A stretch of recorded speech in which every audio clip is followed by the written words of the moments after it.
নমস্কার। ইনভিজিবল পাওয়ার আইপিএর YouTube, Facebook এবং Instagram চ্যানেলের সকল দর্শক ও শ্রোতা বন্ধুদের জানাই আন্তরিক ভালোবাসা এবং শুভেচ্ছা। গল্পটি ভালো লাগলে দয়া করে সাবস্ক্রাইব করবেন এবং শেয়ার, লাইক ও কমেন্টস করার জন্য অনুরোধ করছি। আজকের গল্প আসুন স্যার, লেখক দেবাশিস সেন, গল্প পাঠে আমি পর্ণা। ক্যামেরায় চোখ লাগিয়ে বারিনবাবু ঠিক যখনই ক্যামেরার শাটারটা টিপতে যাবেন তখনই তার বাঁ পাশ থেকে কথাকটি ভেসে এলো। আপনার বুঝি স্যার জলপ্রপাতে খুব ইন্টারেস্ট আছে? হাতটা কেঁপে গেল। প্রচণ্ড বিরক্ত হয়ে বারিনবাবু পাশ ফিরে তাকালেন। পৃথিবীতে কিছু লোক আছে যাদের দেখলেই মনটা বিতৃষ্ণায় ভরে যায়। এটা বারিনবাবুর একটা থিওরি। বারিনবাবু দেখলেন তার থেকে হাত কয়েক দূরে ঠিক সেই ধরনেরই একটা লোক দাঁড়িয়ে আছে। লোকটা রোগা, এক মাথা এলোমেলো সাদা কালো চুল, মুখে খোঁচা খোঁচা দাড়ি, চোখে বেশি পাওয়ারের চশমা, চশমার একটা ডাঁটি আবার ভাঙা, সেদিকটা একটা সুতো দিয়ে কানের সাথে বেঁধে রাখা হয়েছে। পিঠটা সামান্য কুঁজো, পরনে একটা আবছেরা পাঞ্জাবি, সেটার রং বহুদিন আগে হয়তো সাদা ছিল, আর পাঞ্জাবির সঙ্গে মানানসই একটা ধুতি, কিন্তু সবার ওপরে পোকায় খাওয়া সবকটি দাঁত বের করে একটা বিগলিত হাসি। এই ধরনের হাসি বারিনবাবুর দুচক্ষের বিষ। লোকটা আবার জিজ্ঞাসা করল, আপনার বুঝি স্যার জলপ্রপাতে খুব ইন্টারেস্ট আছে? বারিনবাবু ঘাড় নাড়লেন। লোকটা উৎসাহের চোটে আরও দুপা এগিয়ে এলো। হতেই হবে স্যার, আমি লোক দেখলেই চিনতে পারি স্যার। আপনাকে আমি দুদিন বিজন বিশপ ফলসের কাছে দেখেছি, আবার সাথী ফলসেও একদিন দেখেছি। আপনার হাবভাব দেখেই আমি বুঝেছি স্যার আপনি জলপ্রপাত দেখতে খুবই ভালোবাসেন। আসল কথা কি জানেন, আমিও একই পথের পথিক। এখানকার জলপ্রপাতগুলো আমার প্রাণ। এগুলিকে না দেখে আমি কোথাও যাই না। ক্যামেরাটা হাতে পুড়ে নিয়ে বারিনবাবু একটা চাপা দীর্ঘ নিঃশ্বাস ফেললেন। আজকের দিনটাও মাঠে মারা গেল। হতভাগা লোকটা তার মুড একেবারে নষ্ট করে দিয়েছে। বারিন বিশ্বাস একজন লেখক, তবে গল্প উপন্যাস উনি লেখেন না। তার সাবজেক্ট হলো ভ্রমণ কাহিনী। বর্তমান বাংলা সাহিত্যের সবচেয়ে জনপ্রিয় ভ্রমণ কাহিনী লেখেন বারিনবাবু। 3 বছরে একবার অফিস থেকে মাসখানেকের ছুটি নিয়ে বেরিয়ে পড়েন কোনো একটা জায়গা টার্গেট করে। কোনোবার কাশ্মীর, কখনো বা রাজস্থান, কিংবা দক্ষিণ ভারত বা অন্য কোনো জায়গা। ছুটি থেকে ফিরেই বারিনবাবু লিখতে বসে যান। প্রেস থেকে ছাপা হয়ে বেরোনোর পরেই তার বই হু হু করে বিক্রি হয়ে যায়। বারিনবাবু বেশ কিছুদিন আগে থেকেই ভেবে রেখেছিলেন যে তার এবারের ভ্রমণ কাহিনীর বিষয়বস্তু হবে মেঘালয়ের জলপ্রপাতগুলো। সেই ভেবেই কিছুদিন আগে শিলংয়ে এসেছেন। বিডন, বিশপ, সাথী ইত্যাদি জলপ্রপাতগুলো দেখে শুনে ছবি টবিও তোলা হয়ে গেছে। গত দুদিন বৃষ্টির জন্য এলিফ্যান্ট ফলসের ছবি তুলতে পারেননি। আজ রোদ ঝলমল দিন দেখে ক্যামেরা কাঁধে চলে এসেছিলেন এলিফ্যান্ট ফলসের ছবি তুলতে, কিন্তু হতচ্ছাড়া লোকটা দিলে সব মাটি করে। লোকটা তখনও বলে চলেছে, স্যার, আমি একটা বই লিখেছি এই মেঘালয়ের জলপ্রপাতগুলো নিয়ে।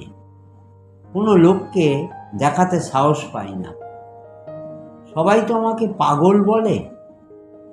আপনাকে স্যার আমি একটা বই পড়াবো। কালকে ঠিক এই সময় এখানে আসুন না স্যার, আমি বইটা নিয়ে আসব। কোনো মতে ঘাড় নেড়ে হন হন করে এগিয়ে গেলেন বারিনবাবু। লোকটাকে এড়ানোর জন্য পরদিন বেশ বেলা করেই এলিফ্যান্ট ফলসে আসেন বারিনবাবু, কিন্তু এলিফ্যান্ট ফলসের কাঠের সেতুটার ওপর গিয়ে নিচের দিকে তাকিয়েই চমকে উঠলেন বারিনবাবু। জলপ্রপাতের জল ঠিক নিচে পড়ে যে পুকুরটার সৃষ্টি হয় তার সামনের খাস জমির ওপর বসে আছে সেই লোকটা। কেবলমাত্র একটা নতুন সংযোজন, যে লোকটার কাঁধে একটা ঝোলা আছে। তাকে দেখেই লোকটা হাত তুলল। অনেক লেট করে ফেলেছেন স্যার, আমি 4 ঘন্টা হলো এখানে বসে আছি আপনার অপেক্ষায়। জলপ্রপাতের পাশের ঢালু পাথরে পথ বেয়ে নিচে নেমে লোকটার পাশে বসে পড়লেন বারিনবাবু। লোকটা ঝোলা থেকে একটা মোটা খাতা বের করে বারিনবাবুর হাতে দিল। স্যার, এই যে পড়ে দেখুন। মলাট উল্টে প্রথম পাতায় চোখ পড়তে বারিনবাবুর মনটা একটা ধাক্কা খেল। লোকটার চেহারা আর পোশাক আশাকের সঙ্গে হাতের লেখার কোনো মিল নেই। পরিষ্কার ঝকঝকে মুক্তোর মতো প্রত্যেকটা অক্ষর।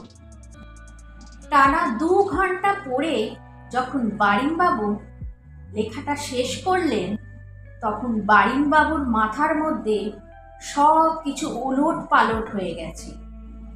এই লেখা যদি ছাপা হয় তবে কেউ আর পয়সা খরচ করে বারিনবাবুর লেখা বই কিনতে যাবে না। লোকটার সম্বন্ধে বারিনবাবুর সমস্ত ধারণা একেবারে পাল্টে গেল। শুধু শিলং নয়, মেঘালয়ের আনাচে কানাচে যত ছোট বড় জলপ্রপাত আছে সবগুলোর নিখুঁত বিবরণ লিখে ফেলেছে লোকটা। অত্যন্ত সাবলীল ভাষা, একবার ধরলে আর ছাড়া যায় না। লোকটা এতক্ষণ উদ্গ্রীব হয়ে বসেছিল। বারিনবাবু খাতাটা বন্ধ করতেই লোকটা বলে উঠল, কেমন লাগলো স্যার? অনেক কষ্টে মুখে একচিলতে হাসি ফুটিয়ে বারিনবাবু বললেন, খুব ভালো হয়েছে। আরে আপনি তো মশাই পাকা লেখক। লোকটা বলল, আমি জানতাম স্যার আপনার খুব ভালো লাগবে। বারিনবাবু উঠে দাঁড়ালেন, বললেন, চলুন এবার ফেরা যাক। দুজনে হাঁটতে হাঁটতে কাঠের সেতুটার ওপর গিয়ে দাঁড়ালেন। ত্রিসীমানায় কোনো লোকজন দেখা গেল না। চারিদিক নিঝুম নিস্তব্ধ। বারিনবাবুর থেকে ঠিক হাত 3 আগে লোকটা সমানে বক বক করতে করতে রাস্তা দিয়ে হেঁটে চলেছে। বারিনবাবু মন স্থির করে ফেললেন। পিছন থেকে বারিনবাবুর বলিষ্ঠ হাত দুটো সোজা এগিয়ে গেল লোকটার দিকে, আর তারপরেই আচমকা এক ধাক্কা। শরীরের কাঁপুনি থামতে বারিনবাবু চোখ মেলে তাকালেন। নিচের দিকে তাকিয়ে বারিনবাবু দেখতে পেলেন জলপ্রপাতের ঠিক নিচে লোকটার অর্ধেক শরীর জলের মধ্যে ডুবে আছে। মাথাটা পড়েছে একটা পাথরের ওপর। চশমাটাও ছিটকে জলে পড়েছে। কাঁধের ঝোলাটাও কিছুটা দূরে শুকনো ঘাস জমির ওপর পড়ে আছে। দ্রুত পায়ে নিচে নেমে এসে লোকটার ঝোলাটা থেকে সেই খাতাটা বের করে তাড়াতাড়ি নিজের ব্যাগে পুরে নিলেন। ইচ্ছে না থাকা সত্ত্বেও লোকটার ওপর চোখ পড়ল বারিনবাবু। ওহ, মাথাটা একেবারে থেতলে গেছে। পরের দিন হোটেল ছেড়ে যাওয়ার সময় হোটেল মালিকের কাছ থেকে বারিনবাবু শুনতে পেলেন যে গতকাল নাকি একটা লোক এলিফ্যান্ট ফলসে গিয়ে ওপর থেকে নিচে পড়ে মারা গেছে। লোকটা পাগলাটে ধরনের ছিল, এককালের এখানকার স্কুল মাস্টার। পাগলামির জন্য স্কুলের চাকরিটাও চলে গেছে। সারা দিন রাত নাকি এখানকার জলপ্রপাতগুলোতে গিয়ে বসে থাকত। বারিনবাবু কলকাতায় ফিরে এলেন। মেঘালয়ের জলপ্রপাত নামে এই বইটা একাডেমি পুরস্কার পাবার মাস দুয়েক পর শিলং সাহিত্যপ্রেমীর ডাকে বারিনবাবু শিলংয়ে এসেছেন সম্বর্ধনা নিতে। সম্বর্ধনার ঝামেলা চুকে যেতে সেদিন রাতে উদ্যোক্তাদের তরফ থেকে একটা ছেলে এসে বলে গেল, বারিনবাবু, কাল সকাল সকাল তৈরি হয়ে নেবেন। আপনার সম্মানার্থে কাল এলিফ্যান্ট ফলসে একটা পিকনিকের আয়োজন করেছি। দারুণভাবে চমকে গিয়ে বারিনবাবু না বলতে যাচ্ছিলেন, কিন্তু তার আগেই ছেলেটা আসি বারিনবাবু, কালকে পিকনিকে দেখা হচ্ছে তাহলে। বলেই তাড়াতাড়ি চলে গেল।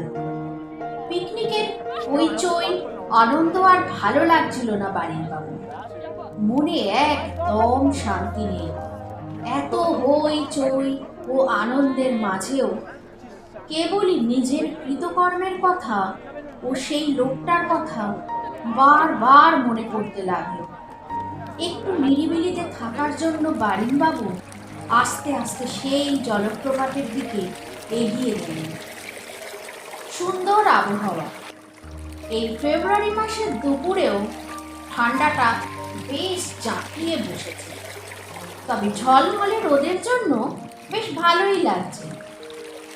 কাঠের সেতুটার ওপর গিয়ে নিচের দিকে তাকিয়েই বারিনবাবুর শরীর ধীরে ধীরে ঠান্ডা হয়ে গেল। এ কি দেখছেন বারিনবাবু?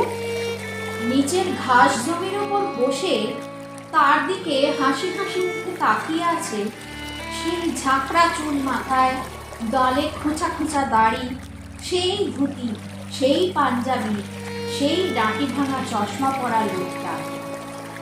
তাকে দেখেই হাত তুলে চিৎকার করে বলে উঠল, আসুন স্যার, অনেক লেট করে ফেলেছেন।